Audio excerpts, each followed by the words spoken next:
Ever wonder which American tractors are downright adorable? Well, today we're going to take a look at 10 cute American tractors that you didn't even know existed. These pocket-sized wonders hold a special place in farming history, blending eye-catching designs with down-home practicality. If you thought tractors were all brawn and no charm, well, think again. Prepare for a nostalgic ride back to the mid-1900s as we showcase some of the most lovable machines that tilled, mowed, and cultivated with serious style.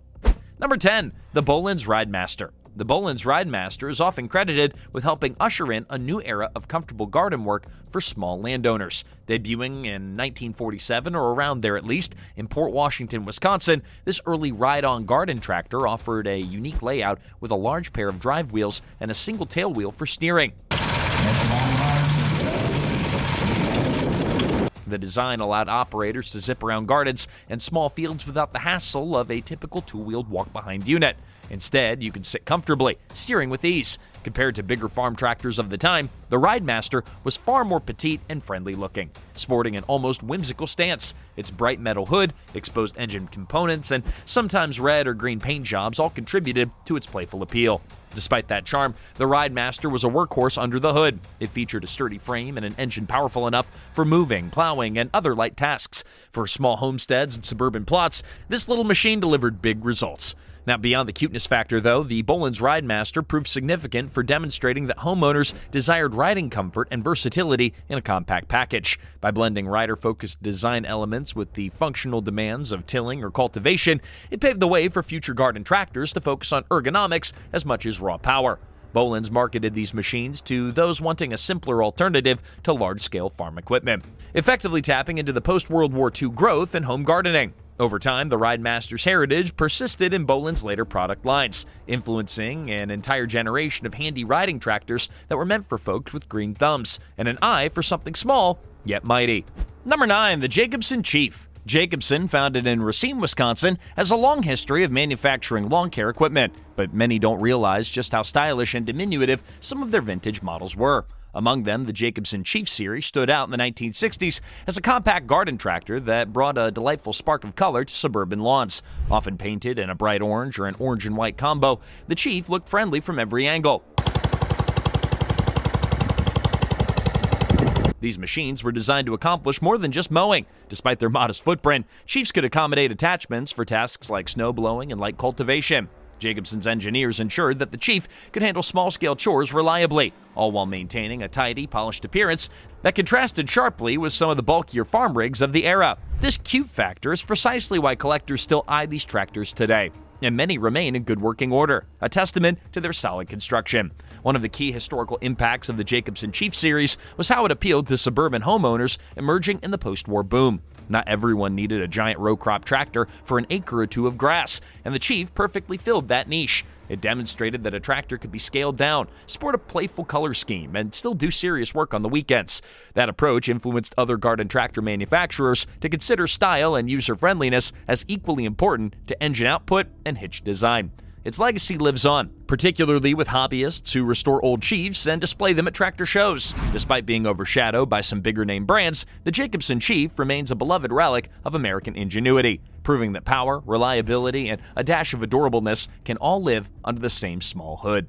Number 8. The Sears Suburban. Now, when you think about American retail icons, Sears might come to mind for its catalogs and department stores, but it also left a memorable mark in the world of garden tractors with the Sears Suburban line. Launched in the mid-60s, these compact tractors quickly gained favor among homeowners who wanted the satisfaction of tackling yard work themselves without hiring professional landscapers. Clad in simple yet appealing paint schemes, often a combination of light gray and blue, the Suburban looked cozy and unthreatening, a major plus for the expanding suburban population. From a technical standpoint, Sears Suburbans were often powered by machines from Tecumseh or Briggs & Stratton, providing enough grunt to haul small trailers, push snow, or even run a rototiller. They were often outfitted with manual transmissions, giving operators control over how they managed varying terrains. Now, while they weren't going to outplow a full-sized farm tractor, that wasn't really their job.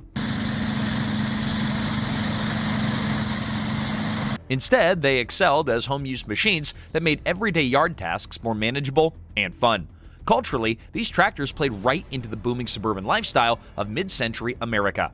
Families moving into newly developed neighborhoods were embracing the idea of do-it-yourself, and the Sears Suburban was an affordable, accessible gateway into that self-reliant approach. People could order them through Sears catalogs or just buy them in store, which made them widely available. This accessibility cemented their popularity and gave the Suburban a strong foothold in the small tractor market. Looking at them today, there's a certain nostalgic charm in their clean lines and straightforward design. Collectors appreciate how Sears Suburbans came with a range of attachments, like front blades and mower decks, that increased their utility. It's that blend of aesthetic approachability and rugged durability that keeps the Sears Suburban on many people's lists of cutest American tractors. Number 7, the Wheelhorse Suburban. Wheelhorse, founded by Elmer Pond in South Bend, Indiana, carved out a notable spot in the garden tractor industry by delivering robust, straightforward machines that carried a certain understated cuteness. The Wheelhorse Suburban line in particular exemplified the brand's knack for making small tractors that were both charming and dependable. Painted in the brand's trademark red, these compact rigs were easy to spot trundling around residential lawns or small farm plots. But despite their small stature, Wheelhorse Suburban tractors were designed with real utility in mind. Their frames were typically sturdy enough to accept various attachments. Think plows, mowing decks, and even snowblowers. Many models also feature gear-driven transmissions, providing the torque needed for yard and garden tasks. The combination of a compact footprint, bright color scheme, and a faint resemblance to bigger agricultural machines is what made them so likable. They were somehow both serious tools and fun rides. One historical angle worth noting is how Wheelhorse cultivated a dedicated following through brand loyalty. Owners often praised not only the tractor's performance, but also the parts availability and easy servicing, factors that contributed to their long lifespans. This helped the Wheelhorse Suburban become a fixture at small tractor shows and club gatherings. People love restoring them back to a red, glossy finish, giving them the attention that bigger collector tractors often receive. Now, in cultural terms, the Wheelhorse Suburban emerged during a time when suburban gardens started to expand, and more homeowners wanted to manage lawns and small acreages without wrestling large farm implements. As American living space has shifted, so did the demand for scaled-down, rider-friendly machines. The Suburban line checked every box, offering a nimble form, approachable styling, and enough muscle to handle typical yard tasks. It's a favorite still among enthusiasts who want a piece of mid-1900s Americana in their garage, something that's both functional and a blast from the past. Number 6, the Allis-Chalmers IB. Allis-Chalmers is a legendary name in American tractor history, but many enthusiasts know the IB model as the compact industrial spin-off that possessed a unique appeal. Built as a specialized version of the Allis-Chalmers B design, the IB, or Industrial B, was shorter and came with reinforced components geared toward municipal or industrial work. Painted in that classic Allis-Chalmers orange, it grabbed your attention with a flash of brightness, yet it stayed notably smaller in size than many standard row crop tractors. Functionally, the IB delivered on multiple fronts. Its robust axle and slightly heavier frame allowed it to handle jobs like pulling maintenance tractors, powering small implements, or performing light construction tasks. Local governments and small enterprises often snapped them up for duties that require maneuverability in tight spaces. Think park maintenance or factory yards. But despite its industrial designation, the IB also found a home on family farms for tasks like tending animals and maintaining the barnyard. This versatility made it a darling for those that were seeking big capability in a more modest package. Looking back, the significance of the Allis-Chalmers IB is that it demonstrated how a popular row crop design could be adapted into a compact yet hardy form. Its smaller footprint made it less intimidating, which has contributed to its collector's item status today. Many tractor shows feature lovingly restored IBs as shining examples of Allis-Chalmers ingenuity. That bright paint job and petite stature certainly earn it a cute label, but don't let that fool you. Beneath that friendly exterior, the IB still remains a tough workhorse capable of pulling its own weight. And then some. In terms of cultural impact, it underscores the demand for smaller tractors that could do specialized tasks. Further proof that the farming and industrial sectors were not just one size fits all. Whether you're a municipal worker in the mid-1900s or a modern collector looking for a nostalgic display, the Allis-Chalmers IB has a way of standing out with quiet confidence and undeniable charm. Number 5, the Lawnboy Loafer. If there's one brand name closely tied to American lawn care, Lawnboy certainly ranks near the top. Best known for walk-behind mowers, Lawnboy surprised many homeowners by introducing the Loafer, a small ride-on mower that quickly became a conversational piece in the 1960s. Unlike heftier garden tractors, the Loafer took a minimalist approach with its compact frame and a rear-mounted engine. Painted in bright shades of green and sometimes sporting two-tone looks, it exuded an almost toy-like appearance. Now, despite its petite size, the Loafer could still handle the typical chores of lawn maintenance. It came equipped with enough horsepower to glide through suburban lawns and a simple drive system that operators found easy to master. Many found the Loafer's design more comfortable than a standard push mower, especially for those who had larger properties but not enough land to justify a full-size tractor. Its seat arrangement and steering wheel setup made mowing feel more like a leisurely drive than a sweaty afternoon chore. Historically, the Lawnboy Loafer represented a shift in how Americans approached yard care. At a time when tidy lawns became a symbol of suburban pride, having a small, stylish riding mower was the ultimate convenience. This also was an era when leisure time was prized. Anything that made household tasks less grueling was warmly embraced. The Loafer's cute factor was a pleasant bonus. People enjoyed showing it off, inviting neighbors to hop on and test drive. Now, culturally, the impact went beyond mowing. The Loafer became a status symbol in some neighborhoods, and its design influenced other manufacturers to consider the aesthetic and comfort aspects of home-use machines more seriously. Modern ride-on mowers owe at least a small nod to the path blazed by the Loafer, which proved that homeowners would invest in a product that combined efficiency, a friendly look, and a dash of weekend fun. Number 4, the Farmall Cub. Mention the name Farmall, and most folks immediately picture robust red machines working vast fields, but the Farmall Cub, introduced in 1947 by International Harvester, was a distinct departure from those hulking row crop tractors. As the smallest in the Farmall lineup, the Cub was specifically built for smaller acreages, gardens, and specialized tasks that didn't demand the heft of its bigger siblings. Painted in that iconic IH red, it still bore the proud Farmall branding, but remained noticeably more petite and approachable. Under the hood, the Cub boasted a 4-cylinder engine around 60 cubic inches in displacement, plenty for tasks like mowing, cultivating, or light hauling. Its offset design, where the operator's seat and steering column were shifted slightly to the side, offered excellent visibility of the row ahead. The CultiVision feature became a selling point, particularly for farmers who needed precision in small plots or truck gardens. Many found that the Cub delivered a powerful punch in a size that was less intimidating for new operators or smaller family farms. The Farmall Cub achieved cultural significance by ushering countless newcomers into the realm of mechanized farming. During the post-war boom, not everyone was managing hundreds of acres. Some folks just needed a reliable machine for orchard work or vegetable patches. The Cub was priced to be accessible, making it an ideal candidate for smaller operations or even rural homesteads looking to transition from horse-drawn implements. Over the decades, the Cub's legacy solidified. Collectors prized these tractors for their timeless design, easy-to-find parts, and straightforward maintenance. At vintage tractor shows, you'll often see rows of Cubs restored to pristine condition, a testament to both their historical importance and undeniable charm. While definitely cute in appearance, the Farmall Cub always commanded respect, reminding everyone that even the smallest member of the Farmall family could hold its own in America's agricultural story.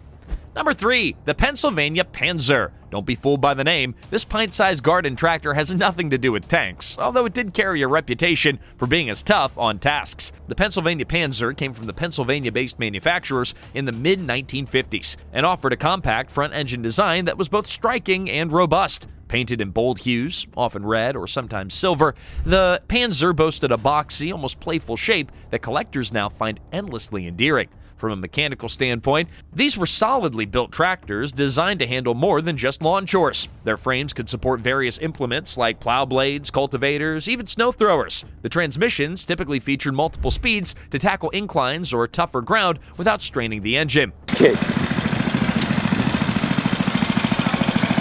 While it wasn't meant to replace a full-sized farm tractor, for its size, the Panzer could handle a surprising range of duties, making it a hit with homeowners and small-scale operators who wanted something sturdy and fun to drive. Historically, the Pennsylvania Panzer carried significance by tapping into the growing market of post-war America, where suburbanization was on the rise. People with moderate plots of land needed something more powerful than a push mower, but less hefty than a farm tractor. The Panzer's designers saw an opportunity to serve that niche with a machine that was not only functional, but also eye-catching. That decision paid off. contributing to a colorful variety of garden tractors on the market and spurring competition among brands to offer more features and flamboyant styles. Now, culturally, it helped cement the idea that working in your yard could be enjoyable. Operating a Panzer felt a bit like driving a fun, scaled-down tractor around the property, rather than just laboring behind a traditional mower. Today, it stands out at antique tractor meets, where owners love to show off its unique angles and vibrant paint jobs. The Panzer endures as a shining example of post-war ingenuity, proof that bigger isn't always better, and that a dash of whimsy can go a long way in capturing America's heart. Number 2, the Allis-Chalmers Homesteader 8. Allis-Chalmers makes another appearance on this list with the Homesteader, a garden tractor that embraced the company's iconic orange color scheme but packaged it in a smaller, homeowner-friendly scale. Now, released in the late 1960s into the early 1970s, the Homesteader quickly caught the attention of backyard enthusiasts who wanted to massage gardens, lawns, and even small livestock pens without investing in a full-blown agricultural tractor. Underneath its bright paint, the Homesteader was no mere novelty. It often featured single-cylinder engines, delivering about 8 horsepower, enough to handle mowing, light tilling, and even snow-clearing tasks with the right attachments. The mechanical setup usually included a gear-driven transmission, allowing operators to match speed to the job. Now, while it didn't boast the industrial toughness of an Allis-Chalmers IB, it provided more than enough oomph for a rural or suburban homestead. Historically, the Homesteader represented Allis-Chalmers' strategy to capture the growing market of small-scale users. After World War II, America saw a surge in do-it-yourself attitudes. Many people relocated to the countryside or maintained large suburban plots where they could grow produce and enjoy more outdoor space. The Homesteader's design, size, and color appealed directly to that demographic. Its user-friendly operation was a far cry from wrangling a big row crop tractor, and the name Homesteader itself conjures images of self-sufficiency and proud land ownership. Culturally, it helped reinforce that sense of independence that many Americans cherished, bridging the gap between hefty farm machinery and lightweight lawn mowers. Today, the Homesteader remains a favorite among collectors who appreciate its heritage. Restored models with glossy orange paint often appear at antique tractor events, boasting the Allis-Chalmers logo in crisp detail. The Homesteader proved that cute and capable could coexist, offering a nostalgic reminder that tending the land can be both practical and downright enjoyable. Number 1, the Massey-Harris Pony. Topping our list is the Massey-Harris Pony, a small but mighty tractor that captured plenty of attention when it rolled onto the scene in 1947. Manufactured by the Canadian-based Massey-Harris, who also sold extensively in the U.S., the Pony was specifically designed for small farms, orchards, and gardens. Painted in vivid red with elegant decals, it presented a whimsical charm that stood in stark contrast to the hulking farm tractors that were commonly seen in larger fields. But beneath its friendly exterior, the Pony carried enough horsepower, get it? But seriously, to manage essential chores such as plowing, planting, and cultivating. The standard configuration included a 4-cylinder engine, though its overall dimensions were considerably more compact than the average row crop rig. As a result, the Pony excelled at navigating tight rows in fruit orchards and vegetable plots. Its lower profile and nimble turning radius provided real advantages, making it a favorite for family-owned farms and those who put efficiency above brute force. One notable aspect of the Pony's history is the way that it bridged gaps. It provided a dependable stepping stone between traditional horse-powered farm implements and the bigger tractors that dominated mid-century agriculture. For many operators, this machine was their first taste of fully mechanized convenience, especially in smaller-scale operations, marking an important shift in farming practices as America, and of course Canada, modernized. Its approachable size made it also less intimidating, encouraging folks who might otherwise hesitate to climb aboard a standard tractor. Now, the cultural footprint of the Massey-Harris Pony is still felt in countless restoration projects. Tractor clubs across North America celebrate its legacy through meticulously refurbished models, complete with original paint and decal work. Collectors admire its role in making tractor ownership more widespread and accessible for mid-20th century homesteaders. Today, the Pony stands as a prime example of how cuteness can walk hand in hand with real farming utility, capping off our list of 10 adorable American tractors in fitting style. Hey, these small yet mighty machines, they prove that tractors aren't just for sprawling fields. From vibrant paint jobs to ingenious designs, each one tells a story of American innovation and the push for self-reliance. We hope you found this video helpful and maybe even a little nostalgic when remembering those hard-working little rigs that help shape backyards and family farms all across the nation. And if you want to keep exploring the world of classic equipment with us, well, be sure to subscribe to the channel. Your support helps us continue digging into the stories behind the machines that built and fed America. And until next time, thanks for watching.